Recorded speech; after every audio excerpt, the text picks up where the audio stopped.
Joe, Florida State coming off arguably one of the worst years that they've ever had. Actually, I would probably say the worst year that they ever had.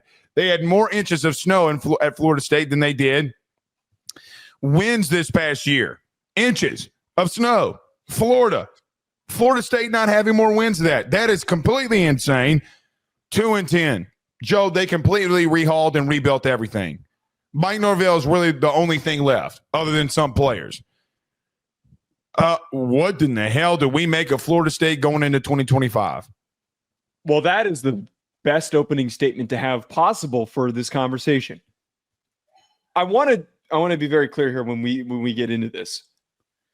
I want to try to be as careful as possible to not allow what happened last year. I agree with this. It was the extreme end of the spectrum. You brought in a quarterback who was ass, who was not good, and a roster that was not bought in. And it sunk faster than anything that could have completely collapsed for a team. Completely fell apart. There is, as you mentioned, completely new coaching staff. There are some great coaches that they brought in. They brought in some completely new players at multiple positions that were liabilities for them last year. That is why I want to look at this in a new lens.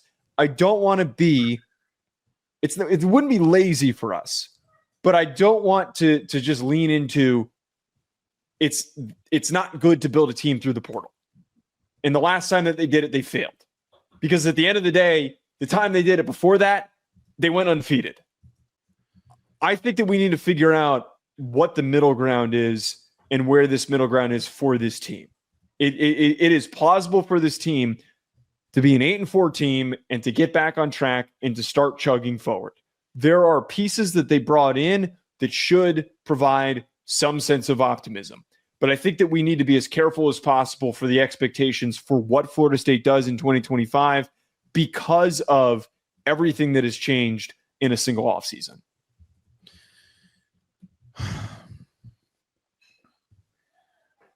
Joe, the problem with Florida State was a year ago that I felt like that they continue to go in the transfer portal and then they hit on Braden Fisk. They hit on God bless it. Jared Verse. Thank you.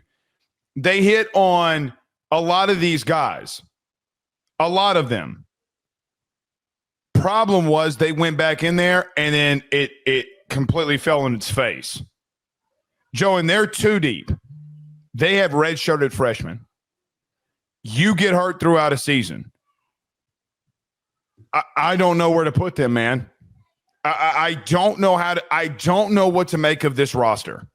If I told you that you were in a situation where true freshmen, which you didn't really bring in a great class, along with guys you brought in here last year who didn't leave your ass after only winning 2 games, Joe, depth is a big part of college football. Always has been, always will be. Ask Notre Dame how important having really talented depth is. Ask them.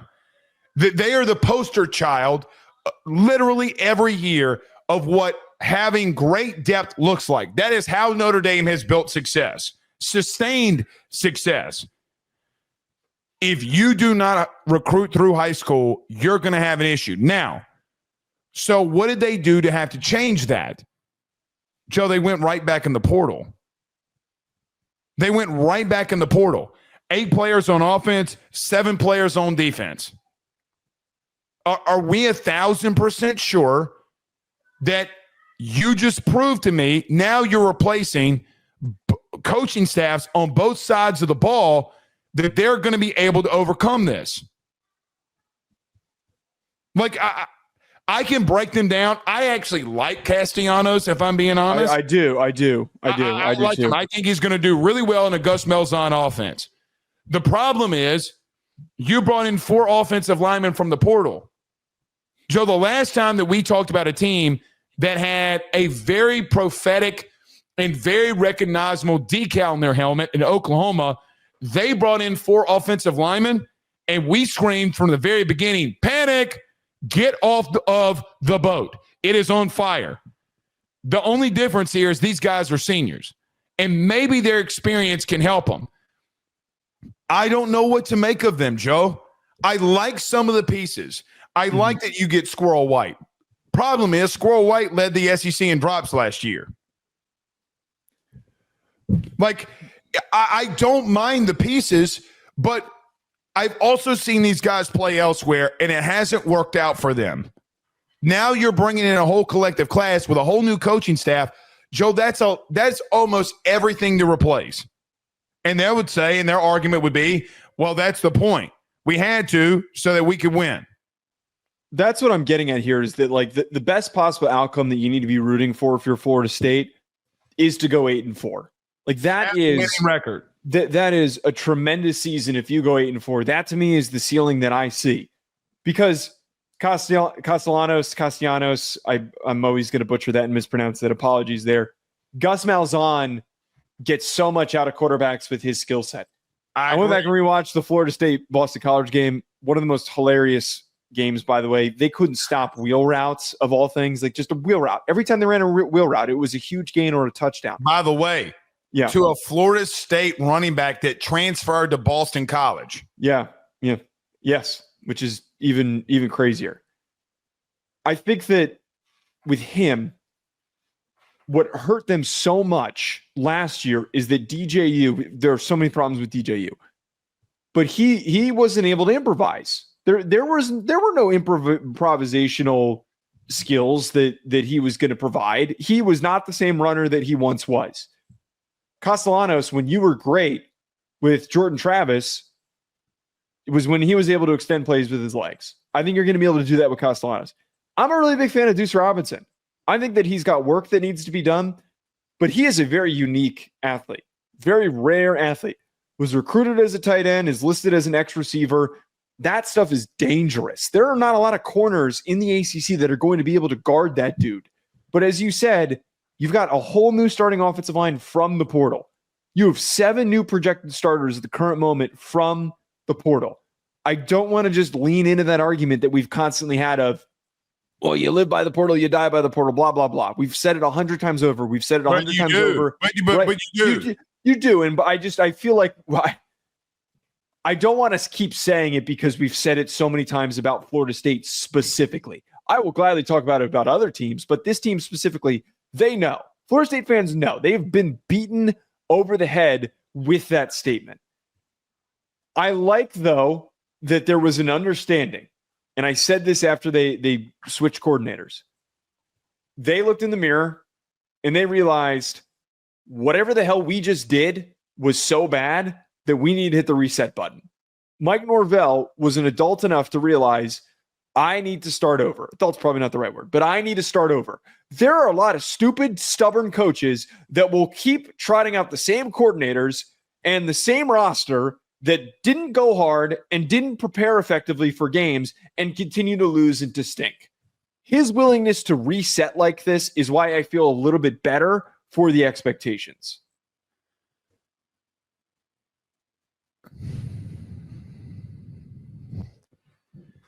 All right. The problem is you took my whole Nick's argument away from me, and you live by the portal and you die by the portal. Oh, so your whole argument? No, go ahead. No. What do you have to say about that though? But you do. And listen, you talked about making coaching changes. I like Gus Malzahn a lot as a coach.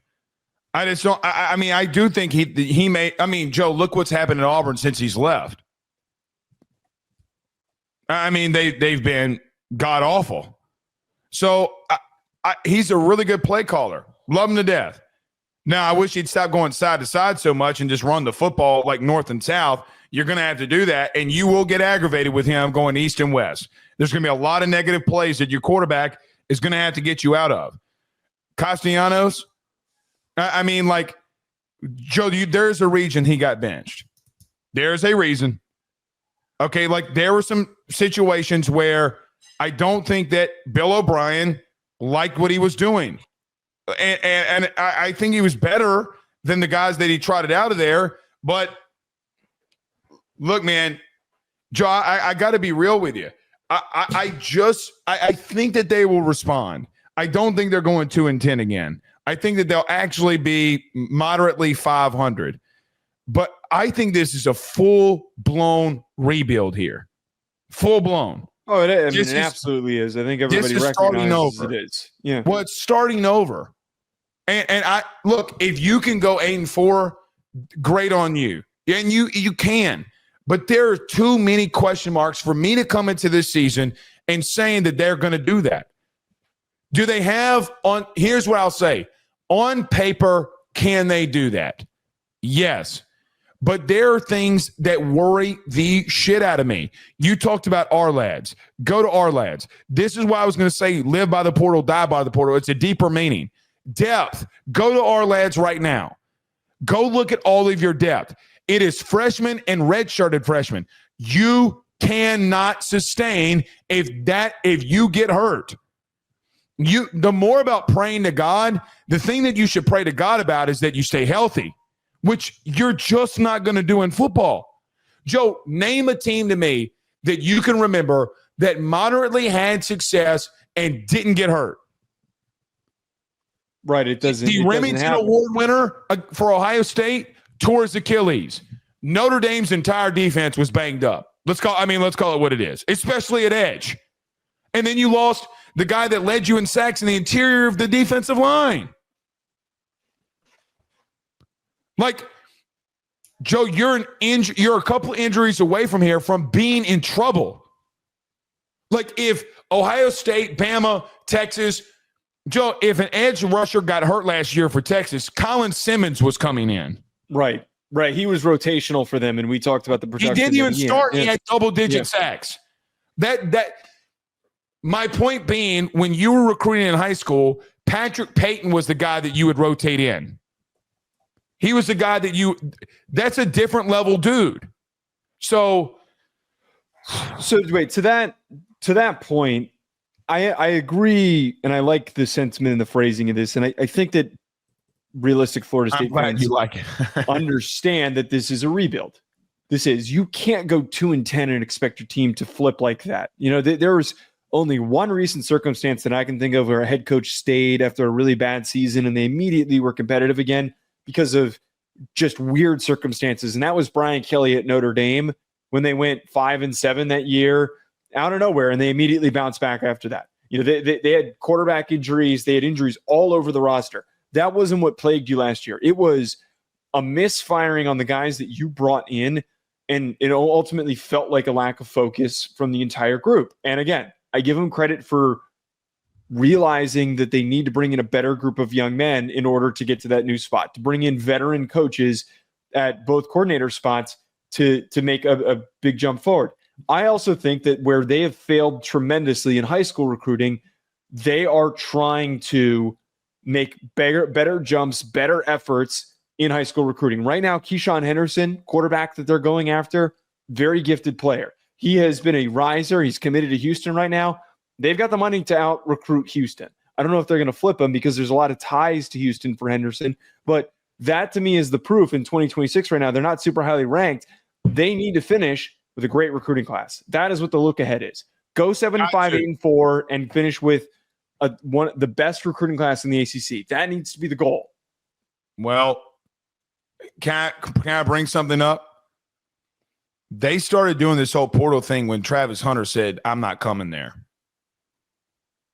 I'm going to say this, and we're going to get in big trouble. Travis Hunter broke him a little. Because if you go back and look, they haven't recruited well since then. They have not recruited well since then. So whether you want to admit it or not, you better rip the Band-Aid off. This is a whole session hour for Florida State fans. He broke you. He broke that staff. Oh, you don't want to do that? We'll go to the portal and get experienced players. Sounds good. Well, you better hit on them. And I think Castellanos is better than DJU. Vastly better. Oh, you do think he's better? Okay. Yeah, I do think he's vastly better.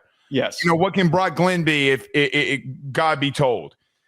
I do look at them defensively, Joe. They bring in Stephen Thompson he was at Syracuse and Nebraska. They bring in James Williams, who had 5 sacks last year from Nebraska. Dante McCray from Western Kentucky, who had 59 tackles and 2.5 sacks. I mean, they got some guys, though. They got some guys that They could hit here a little bit defensively. It's just, man, I go into the season with them so gun-shy to say any success is going to happen that I just look at this and say, like, Joe, they got to go to Florida. And me and you are pretty high on Florida. All right? They got to go to – I know we ain't gotten the schedule yet. They got to go to Clemson. They do, yeah. By the way, you got Miami, and then here's another one. You open the season with Bama. Talk about needing to – Joe, here's my whole thing. You went out and got portal players, and you're starting the season with Bama. Okay, what if they expose you because of all – like, remember the Dan Lanning Georgia game in game 1 where they just were fixing all the kinks out that they could? You remember it. Well, Oregon actually wasn't that bad with Bo Nix. They weren't that bad. Well, Clemson, the same thing happened with Georgia this year where, they got their asses kicked. We're like, oh, my God, they're screwed. They can't throw the football. And they got better, not linearly, but like week by week, they started to improve. So if you get your ass kicked by Bama – but my point is to that, though, well, Clemson, too. It happened to Clemson last year. I mean, like, Joe, what are we – I mean, this could get bad quickly. It could get bad – I'm telling you, it could get bad quickly. But you go find out. And look, let's get to their schedule. Let's just get to their schedule. I mean, because, we're already there. You want to read it off?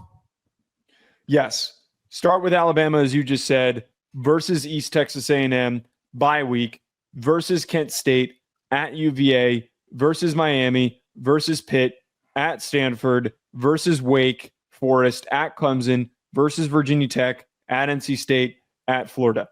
The way I always kind of like to highlight, like, what are the games that you're not going to win? You're not going to beat Alabama week 1. You're not going to go on the road and beat Clemson, which is probably going to be a night game if I were to assume. And you're not going to beat Florida in the Swamp, which also will probably be – Joe, they're not going to beat Miami either. And they're probably not going to beat Miami. So those are 4 games that are easy to identify that they're probably not prepared to beat. They benefit from the fact that the rest of their schedule in the ACC is pretty thin. They're not facing North Carolina, which could be an upstart. They're not facing SMU this year. There are chances for them, as I talked about here, to go 8-4. But they can't slip.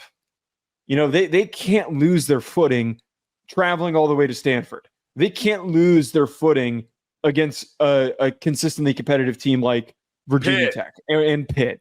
They have to play. I think that I don't know how I want to phrase this. 8-4 is on the horizon for them. I can't go there. Norvell's a good enough of a coach. 7-5, 8-4 is a capable, good season for them. I can't go there. 7-5, fine. I can't go 8-4. I can't. I just don't know if they're going to win 6 more games than they did a year ago. I mean, Joe, there's more than meets the eye there. And you talk about not slipping down the stretch. Joe, again, you're talking about injuries. We're assuming right now that everybody stays healthy. And I'm not wishing injuries on anybody, but that's just not likely.